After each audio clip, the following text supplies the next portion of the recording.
Cineteca Perdida es un podcast de producción independiente, por ello te invitamos a seguirnos en Instagram, Twitter y Facebook, donde nos encuentras en todas ellas como @Cineteca Perdida. Y si no te quieres perder ningún episodio estreno, suscríbete en tu plataforma de podcast favorita. Ahora te dejamos con este nuevo capítulo.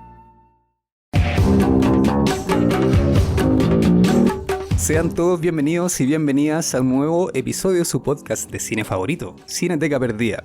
Les saluda cordialmente Pablo Moya, además de contar con la siempre grata compañía en esta ocasión del señor Ángelo Illanes. ¿Cómo estás, Ángelo? Bienvenido, Pablo, ¿cómo estás? Bien, todo bien. Listo para conversar sobre esta lisérgica, psicoactiva, benzodiazepínica película.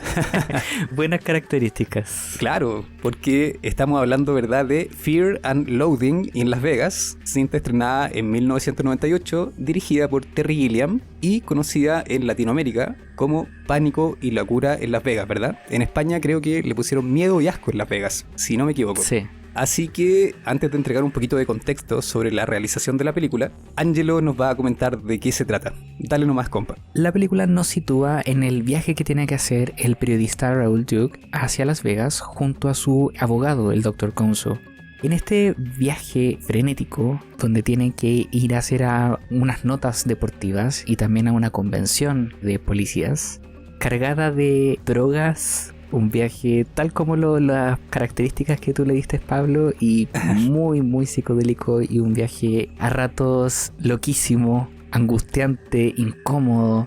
Pero bueno, vamos a conversar más de ello, pero no sé si establecer tanto lo que pasa en la película, sino más bien quizás me puedo concentrar en lo que se siente con la película, porque esta es una película de muchas sensaciones. No sé si estás de acuerdo, creo que sí. Sí, totalmente. Porque claro, hablar de qué se trata la película quizá un ejercicio un poquito inútil, pensando en que podríamos decir efectivamente de que no se trata de nada. No tiene un objetivo claro, no hay quizás un hilo conductor que nos haga decir la historia va hacia tal parte, el relato quiere llegar hacia tal ubicación. Esto no pasa en esta película claramente. No sabemos en el fondo, quizás es una película de mucha interpretación, ¿verdad? Interpretaciones personales a la historia que nos está contando Terry Gilliam. Pero en definitiva la película no creo que se trate de algo en particular. Y por lo mismo, si te parece, me gustaría aportar algunos datos sobre cómo se crea la película en primer lugar, para ponerlo un poco en contexto. Súper. En principio la historia de la cinta está basada en el libro del mismo nombre, publicado en 1971, y escrito por Hunter S. Thompson, quien en realidad es el protagonista de la novela a través del seudónimo Raúl Duke, como tú lo mencionabas, ¿verdad? ¿Será Duke o Duke? Nunca me quedó claro si es Duke o Duke. ¿Cómo se pronunciará? No estoy tan seguro, la verdad. Me suena más Duke, pero es que justamente es interesante como que tengamos esta duda, porque justamente los nombres de los personajes quizás pueden pasar a segundo plano con todo lo que va ocurriendo en cuanto a las experiencias y sensaciones que tiene la película. Entonces eso es interesante. Pero yo creo que es Duke, para completar. Sí, totalmente. Y sobre lo que decías tú de las sensaciones, sí, muy de acuerdo. La película es muy visual, ¿verdad? Tiene una estética muy marcada. Entonces es quizás dejarse llevar por lo que provoca la película, como tú decías, más de lo que eventualmente se pueda tratar.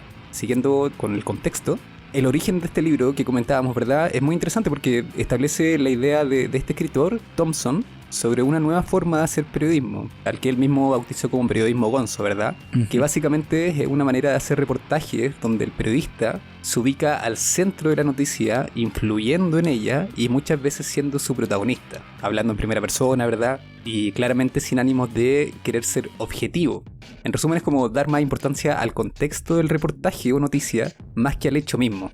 Y en el libro, Thompson trabaja para la revista Sports Illustrated, cubriendo la carrera de motocross 1400, que también se ve en la película, ¿verdad? Y para la revista Rolling Stone, cubriendo una convención antinarcótico. A diferencia de eso, en la película no se menciona ninguna revista, pero sí está Raúl Duke, ¿verdad?, haciendo un reportaje sobre el motocross y yendo a esa convención de la que vamos a hablar más adelante seguramente, junto con el Dr. Gonzo, que es el otro gran protagonista de esta historia, pero no a cubrir el evento. Entonces hay pequeñas diferencias entre novela y película, pero básicamente habla sobre este pasaje en la vida del escritor de Hunter Thompson, que en la película está descrito como Raúl Duke, ¿verdad? Que también es el protagonista del libro. Sí. Tiene mucho contexto por fuera la película, y es interesante que sea de esta manera, pensando en que, como estamos hablando, quizás la película no vaya tanto hacia una parte específica, sino que es como un montón de escenas que están pegadas y que de alguna forma funcionan también en el contexto de la comedia. A mí me gusta mucho esta película. Si me permitís, te voy a contar un poco sobre cómo es mi historia con la película. Yo la vi muchas veces. Cada vez que me la encontraba viendo tele, la dejaba puesta. Se transformaron un poco como los Simpsons para mí. Nunca me aburrió. Mira qué bueno. Así que además de saberme algunas partes de memoria, también le tengo mucho cariño. Y le tengo cariño básicamente porque la película siempre me ha hecho reír, güey. Sí. Me ha parecido una historia siempre muy, muy graciosa. Y por la historia en general, ¿verdad? Que muchas veces no tiene ningún sentido, como hemos dicho. Y por algunas escenas puntuales, como la que aparece... Bueno, son muchas escenas, pero se me viene ahora a la cabeza como la que aparece Cameron Díaz en el ascensor, ¿verdad? Sí. Qué wea más graciosa, man.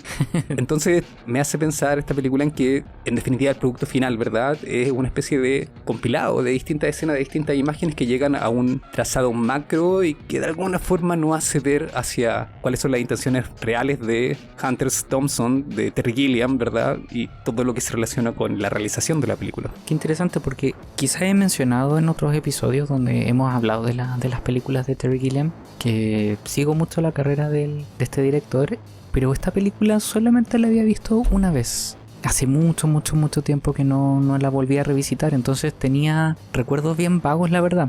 Recordaba que la había disfrutado porque me había parecido demasiado diferente a cosas que había visto.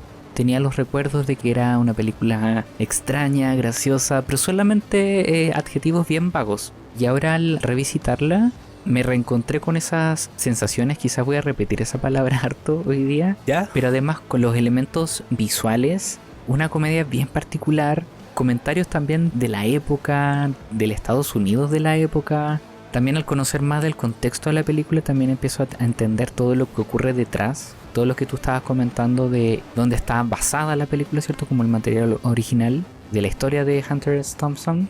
Entonces es bien interesante como revisitarla teniendo ahora toda esta información y encontrarme con algo bastante original, que también me entero que en el tiempo cuando se estrenó dividió un poco la crítica, como que no a muchos les gustó tanto justamente por este no objetivo quizás de la película, pero al mismo tiempo la disfruto mucho visualmente. Están todos los elementos tanto de Terry Gilliam como de sello en cuanto a lo visual, porque a pesar de que está su nombre ahí como director, y por lo que he leído también, mucho del material de la película está puesto en la novela. Yo no he leído la novela, entonces no sé mucho. Entiendo que sí, pero sí. Está como casi puesto todo.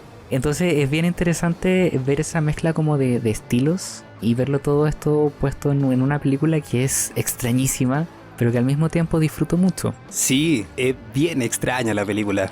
Muy fuera de lo común. Bueno, se entiende que están hablando de un tema que se relaciona casi exclusivamente con el consumo de droga, ¿verdad? Porque podríamos hablar que la película se trata de, no sé, podría ser una alegoría sobre la droga y cómo las drogas, ¿verdad?, pueden hacer, no sé, por los procesos creativos, la vida misma en realidad mucho más interesante.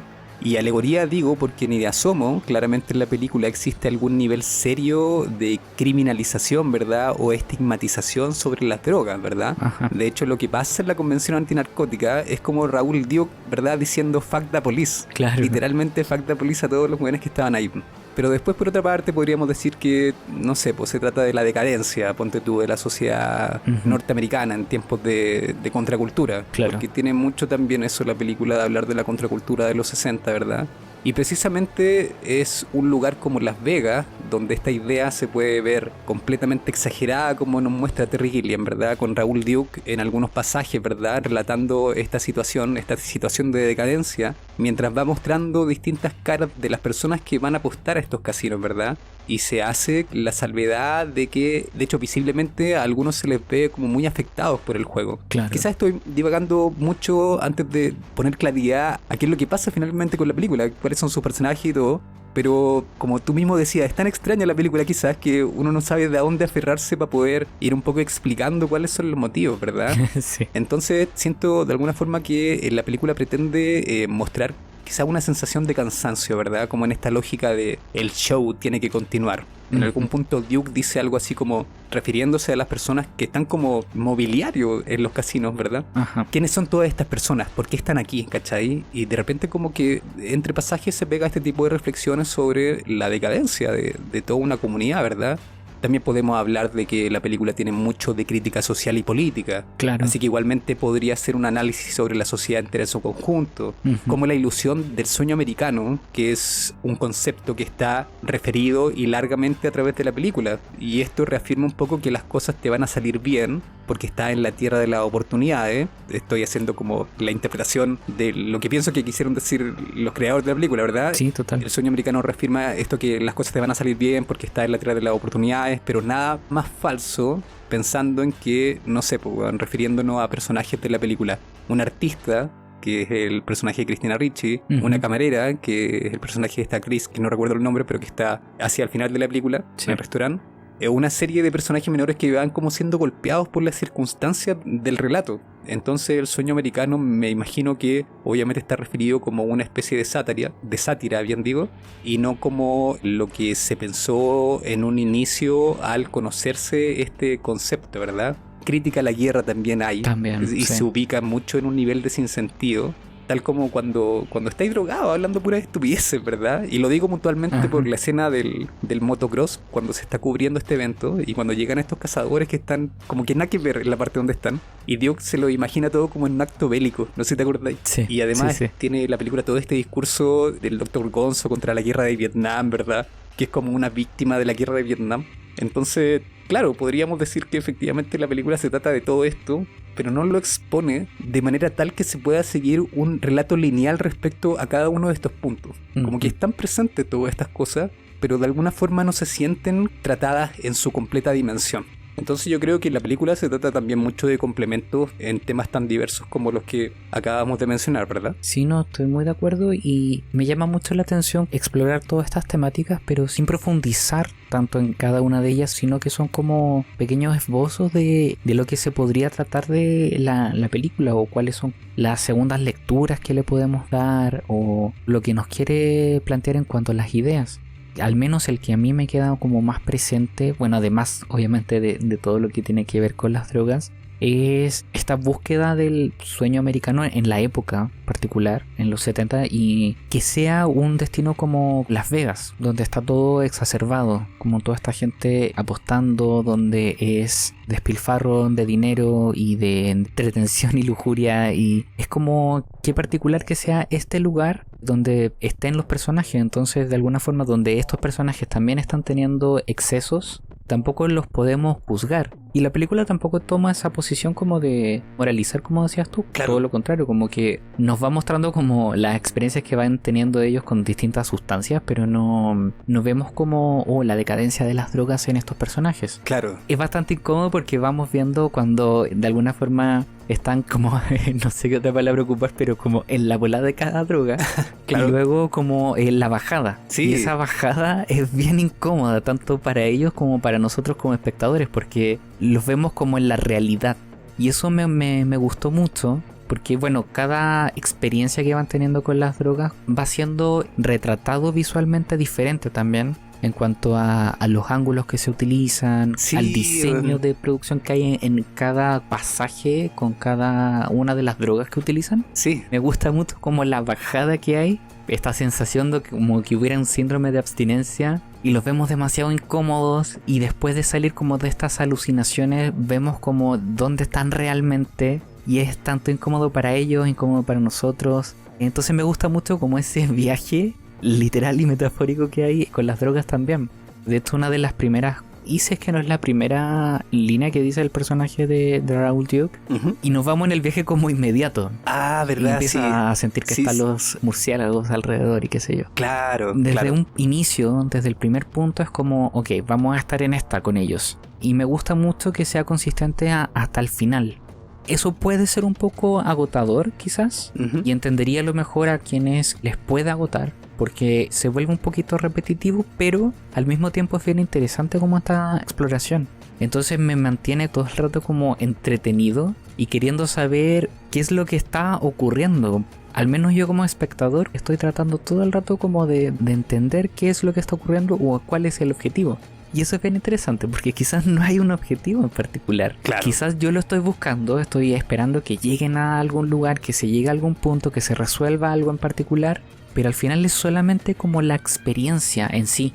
Y eso es poco explorado quizás, no sé, pero lo encontré bastante original y interesante también de ver. Entonces, a pesar de que se puedan repetir ciertas reacciones, creo que cada una, como estoy hablando como en cada una de las drogas que van pasando, Claro. es diferente en sí.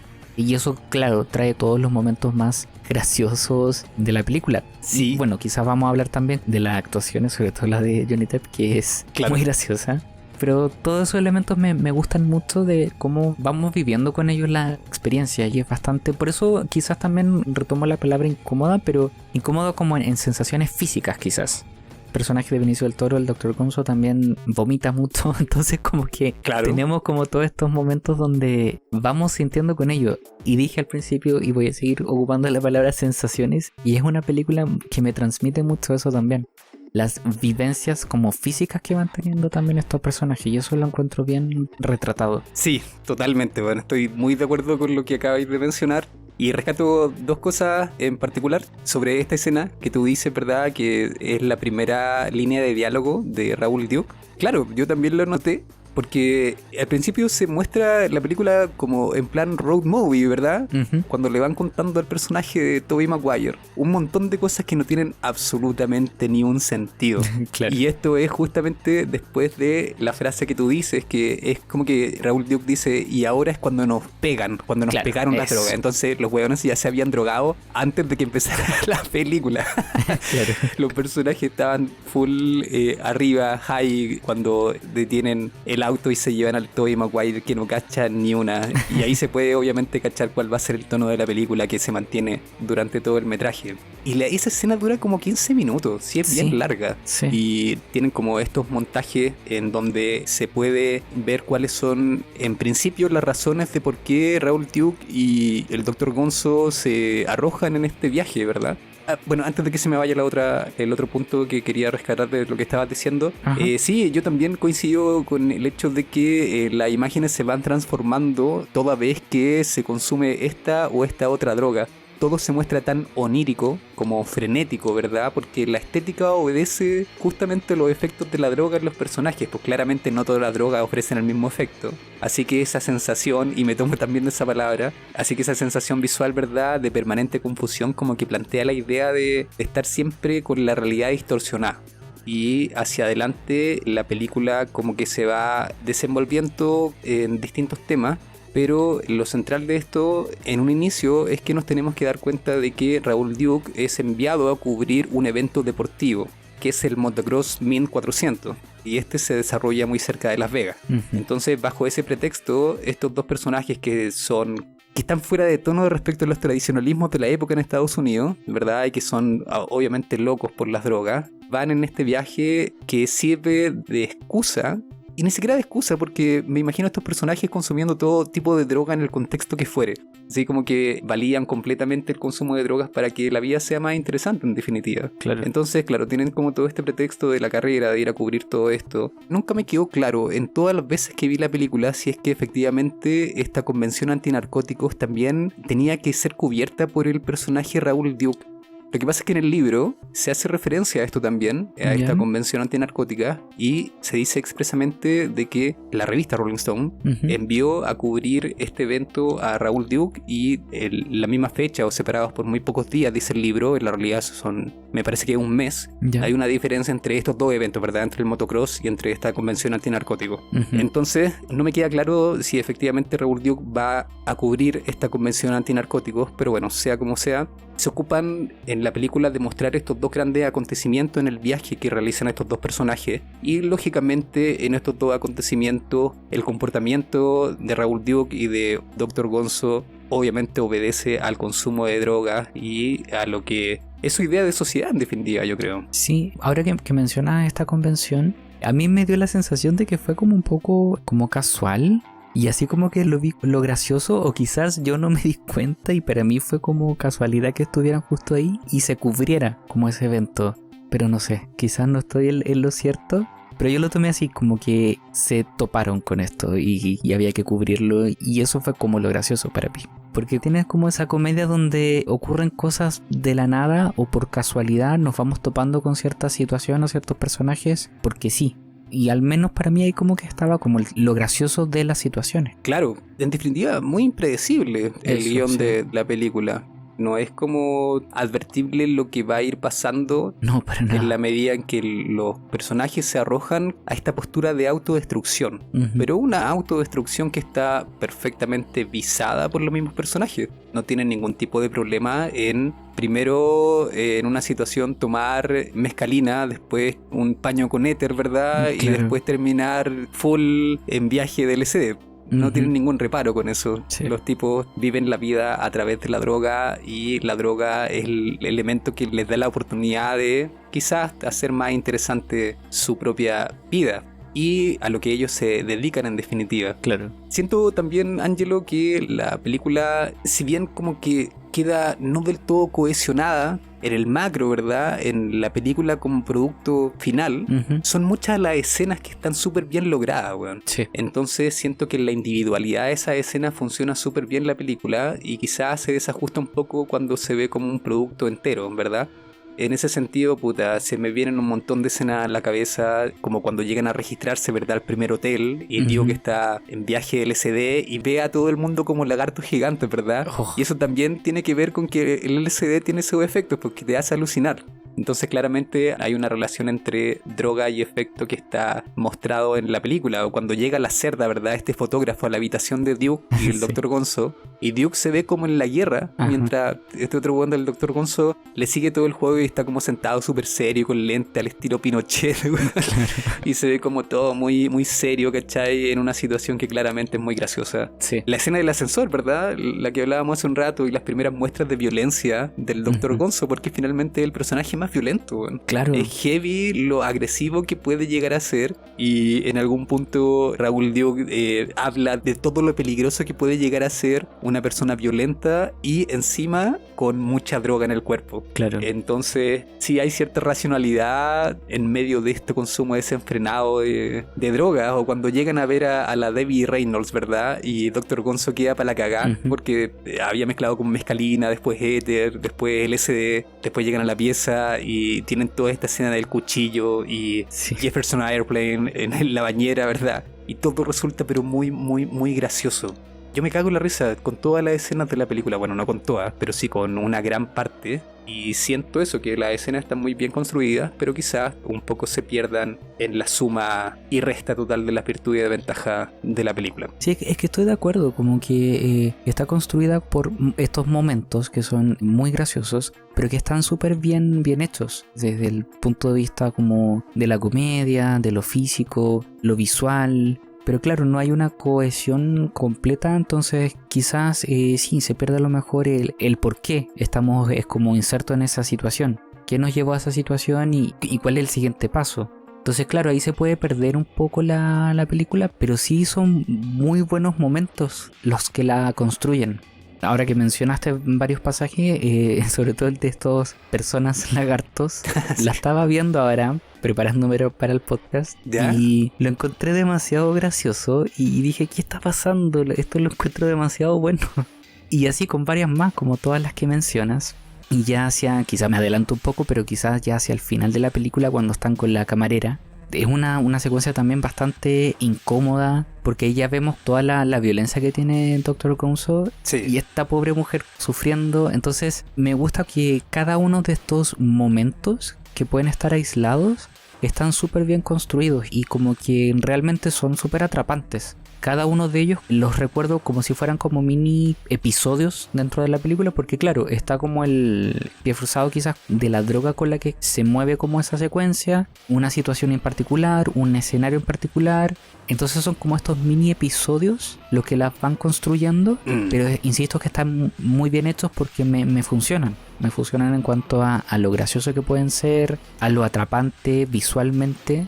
todas las secuencias que están en los 2 hoteles, si no me equivoco, son 2 o 3 hoteles. Creo que son 2. Sí, 2, ¿cierto? Sí. Es una locura todo lo que ocurre dentro de la habitación en distintos momentos. Sí. Ya sea como con las alucinaciones que puedan estar teniendo, pero también con lo que están haciendo ellos mismos como en, digamos, en la realidad, con la misma habitación del hotel, que la están dejando para la caga básicamente. Claro. Eso también es muy gracioso y le va sumando como a la experiencia que van teniendo estos dos personajes y en el viaje que van teniendo. Y también los vamos conociendo, porque si bien, claro, sabemos ciertas características de ellos, como que tampoco logro conocerlos en profundidad. Pero quizás la película no se enfoca tanto en eso, en mostrarnos como estos personajes, en decirnos quiénes son, sino cómo van viviendo como esta aventura. Claro. Que a ratos parece como una gran épica del punto de vista, sobre todo del Dr. Konzo, donde él piensa como que todo es una urgencia tremenda y es muy gracioso, además como que viaje con su abogado, se lo encuentro muy gracioso de por sí, pero se ve como que están teniendo una aventura épica tremenda, cuando finalmente son solamente momentos más normales quizás, pero que se sienten mucho más explotados por las experiencias con las drogas que están teniendo. Entonces eso lo vuelve mucho más atrapante e interesante. Pero me gusta mucho que se construya con estos momentos. Pero sí estoy de acuerdo de que esa suma o cómo se va hilando me va perdiendo un poco porque claro, no hay objetivos de por medio, no hay un hilo conductor como firme que me esté diciendo ok, esto está ocurriendo en la película y esto podría ocurrir más adelante o vamos hacia allá. Esa podría ser quizás mi crítica un poco más negativa, pero al mismo tiempo no me resta de la película que no esté este hilo conductor como tan potente. Porque al estar construida de estos momentos que están tan bien hechos, al final me deja eso en la película, como estas sensaciones con estos momentos. Y sobre todo la construcción visual que hemos mencionado. Eso siento que es como uno de los puntos fuertes. Y quizás ahora sí ya puedo como mencionar como las actuaciones de ambos, de Johnny Depp y de Benicio del Toro, que realmente me meten en estos personajes. Están como bien como al límite. Johnny Depp siendo Johnny Depp con su extravagancia, pero Benicio del Toro es un personaje bien como que lo está pasando mal en todo momento, pero al mismo tiempo es gracioso. Entonces me conflictúa eso, pero está bien puesto en la película. Siento que va con este viaje extrañísimo que estamos teniendo con estos personajes. Sí, yo creo que las actuaciones tienen mucho de sobreactuación, weón. Sí, pero eso es lo que exigen en definitiva los personajes. Ajá. Tanto Johnny Depp como Benicio del Toro se pegan sus sobreactuadas, pienso yo, pero hay escenas donde sirve mucho y se logran momentos muy graciosos, weón. Y precisamente por esto.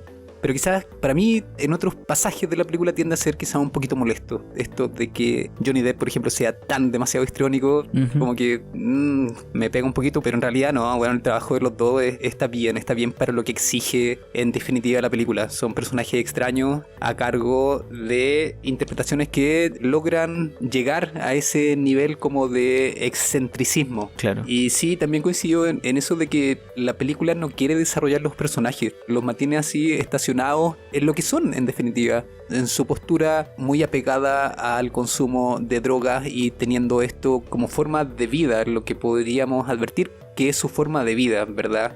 Entonces no se ocupa el guión de desarrollar a los personajes, toda la dimensión de los personajes se debe precisamente al consumo de droga y en base a esta forma de mostrar a los personajes podemos decir de que lo que lo invita a ser de determinada forma es precisamente la droga y no necesariamente su carácter. Claro. Respecto a la estética, sí, también es un punto súper a considerar y claramente una estética muy llena de glitter, de mucho color vivo, que en algún punto claramente puede confundir, más pensando que el tipo de narración es tan pero tan vertiginosa. Estáis viendo colores moverse de aquí para allá mientras los personajes hacen esta locura. Entonces, claro, al mismo tiempo en que te podía arrojar y podías dejarte llevar por lo que te quiere mostrar la película, sí te pilla un poco desprevenido y no quizás con la intención de ver algo tan frenético, puede, me imagino, ser un poco molesto. A mí, para nada. Me gusta mucho cómo está construida la película en términos visuales, en términos argumentativos también, a pesar de que, como hemos dicho, no hay, pareciera, una razón, un argumento que pueda consolidar un poco las intenciones de los personajes. Pero funciona, y eso es lo interesante, que a pesar de que tenga igual todos estos ripios, los que nosotros podemos considerar que son ripios, la película termina funcionando de la misma forma. Y digo que funciona porque a pesar de que la película quizás no fue muy bien recibida al momento de su estreno, la recaudación fue muy muy por bajo de lo que se tenía pensado. Después la película se transforma en una película de culto, ¿verdad? Claro. Ha sido rescatada por mucha gente, por lo que trata de mostrar, por su forma, por su realización en definitiva, por todo lo que expone, por toda la originalidad que se encuentra presente.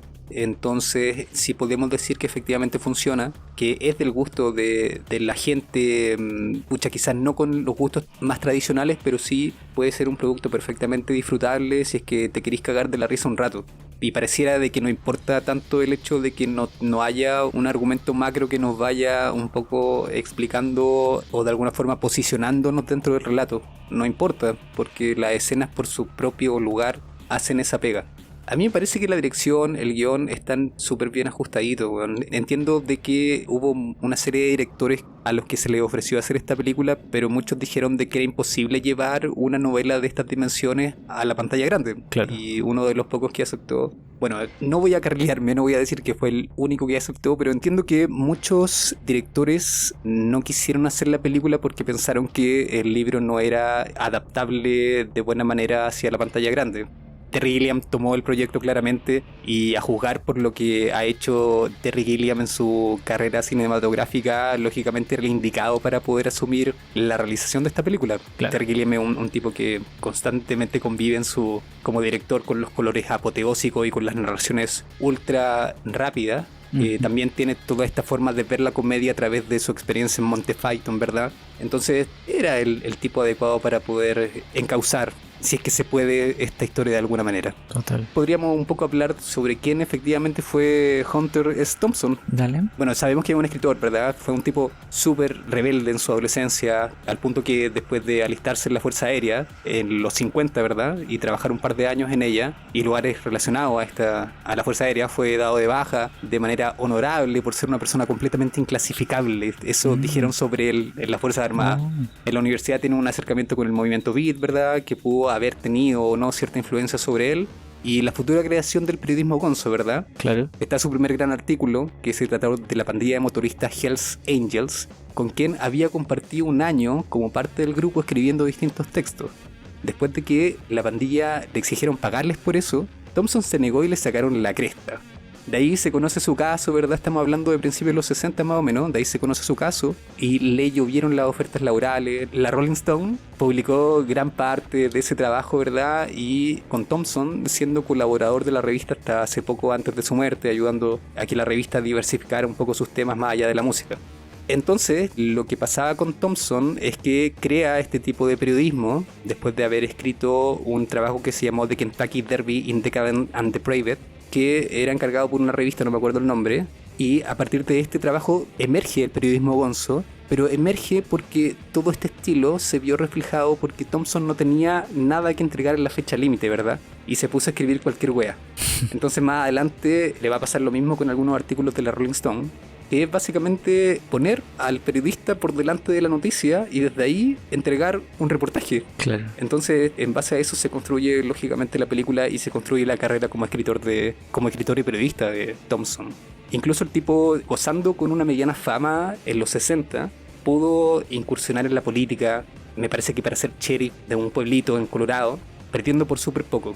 La figura del tipo había emergido de buena manera al ser alguien tremendamente original para poder enfrentar o desarrollar su carrera como periodista.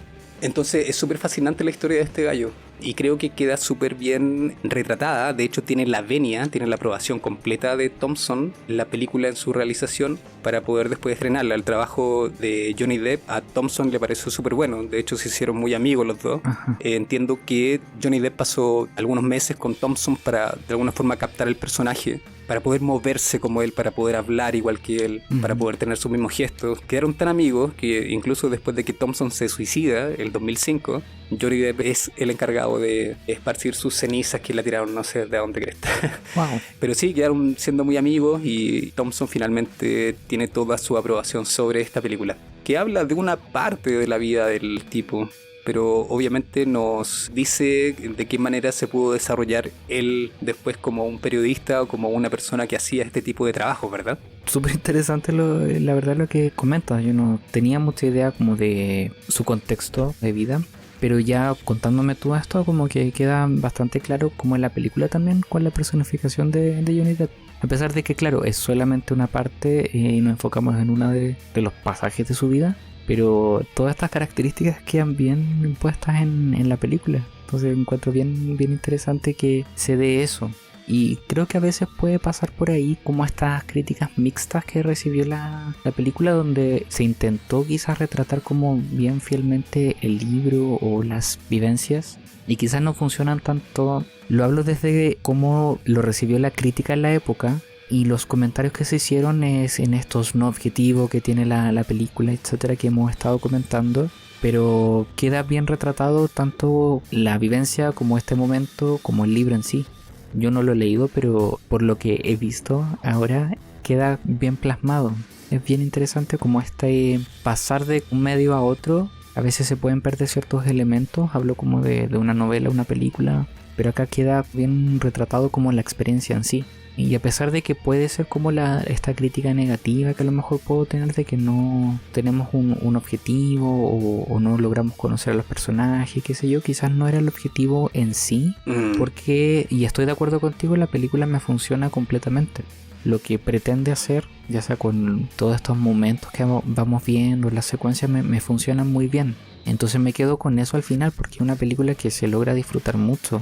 Es muy vertiginosa, podría ser agotadora, estoy de acuerdo en que la actuación también de Johnny Depp y la película en sí podría ser agotadora por esta como repetición que existe a ratos, pero se logra disfrutar mucho. Yo la pasé muy bien viéndola nuevamente después de años, como te comentaba en un inicio. Siento que es una película bien armada a pesar de su extrañeza y locura al mismo tiempo. Sí, de todas maneras. Puede la película debe servir como una declaración de principio respecto a qué significa el periodismo gonzo y qué significa la figura finalmente de Hunter S. Thompson para el periodismo de Estados Unidos y el periodismo en realidad en general. Ajá. Sumando otro estilo que perfectamente puede encajar en una disciplina que igual siempre está como más empaquetada, ¿verdad? Está como trabajada desde la solemnidad. Claro. Entonces lo que hace este tipo es muy interesante, bueno. Llama mucho la atención. Y como decís tú, y estoy de acuerdo, claramente la posición que Hunter S. Thompson tenía, ¿verdad? Queda bien establecida en la película y se advierte como un tipo que no tenía obviamente problema en el consumo de droga, que no tenía problema en ponerse delante de la noticia para poder él estar protagonizando el hecho, y como un tipo que en definitiva vivía la vida hasta el punto de ser un fanático de las armas, ¿verdad? Y no tener ningún tipo de complejo moral con ese tipo de situaciones. El tipo era un hueón fanático, pero fanático de las armas. De hecho hay referencias en la película que hablan un poco de eso, ¿verdad? Entonces, lo que se cuenta en la película sobre ese pasaje de la vida en Hunter S. Thompson queda bien retratado y es una película que no sé si decir que no es para todos, si finalmente el cine, puta, es algo que sí es para todos, pero ciertamente es una película que quizás pueda ser difícil de ver si no la quieres ver como una comedia, porque como comedia funciona perfectamente. Entonces, de mi lado, y para seguir cerrando el capítulo, la dejo súper recomendada. Se van a morir de la risa, estoy seguro de eso. Hay pasajes que son extremadamente chistosos y al mismo tiempo en que no se criminaliza el consumo de droga o el comportamiento de los personajes en la película, tampoco la película se toma muy en serio respecto a qué significa lo que van contando los personajes.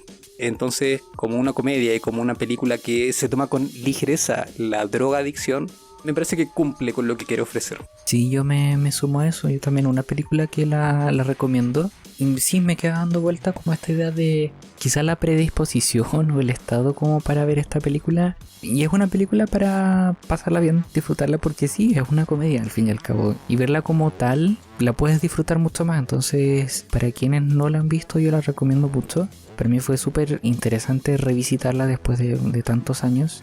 Está llena de momentos bien interesantes, extrañísimos, muy graciosos. Es una buena película, me gustó mucho revisitarla, insisto. Bacán, bacán. Entonces los dos la dejamos recomendada. Sí. Y para ir cerrando el episodio, voy a tirar los últimos datos sobre la película. Terry Gilliam, después de 20 años del estreno de la película, en una entrevista dijo que Johnny Depp y Benicio del Toro se llevaban, pero es que como el hoyo, se llevaban súper mal. Wow. Eran muy malos compañeros de trabajo y hasta el punto de mandarse a la mierda, lo dice textualmente Terry Gilliam. En el libro se menciona el tema de los Rolling Stones, Sympathy for the Devil, pero en la película no lo pudieron usar porque los derechos eran demasiado caros para el presupuesto que tenían en ese momento. Sobre Hunter S. Thompson, a pesar de que este gallo trabajó mucho tiempo para la revista Rolling Stone, nunca escribió un artículo sobre música, y de hecho su trabajo en la revista fue un poco para diversificar los temas de los que se hacía eco la revista en su tiempo. Por último, y tampoco es como tan curioso el hecho, me imagino que tú también te diste cuenta, y todos los que van a ver la película que se relacionan un poquito con la música se pueden dar cuenta de que Flea aparece en una escena de la película. El bajista de los Red Hot Chili Peppers tiene una aparición en una escena con Johnny Depp limpiándose la manga de un poco de LSD o de coca, no sé qué cayó en la manga, pero ahí aparece Flea lamiéndole todo lo que es su chaqueta, ¿verdad? Y también Hunter S. Thompson tiene una aparición en la película, me parece que a la mitad de la película, justamente en la parte donde aparece Flea, y Johnny Depp como en retrospectiva o como haciendo una especie de relato sobre qué es lo que significaba su presencia en ese lugar a la figura real de Hunter S. Thompson, y dice, ahí estoy yo, o ese soy yo, algo así. Y después me parece que mira la cámara. Ahí se rompe un poquito la cuarta pared de la película, y eso pasa como en la mitad de la misma. Bueno, con estos datos nos vamos despidiendo. Buenísimos. Ángelo, te agradezco por estar acá. Muy buena la conversa. Muchas gracias a ti y sí, muy buena conversa. Bacán. Muchas gracias por escucharnos y nuevamente les recomendamos ir a ver la película. Hasta luego, que estén muy bien. Chau, chau.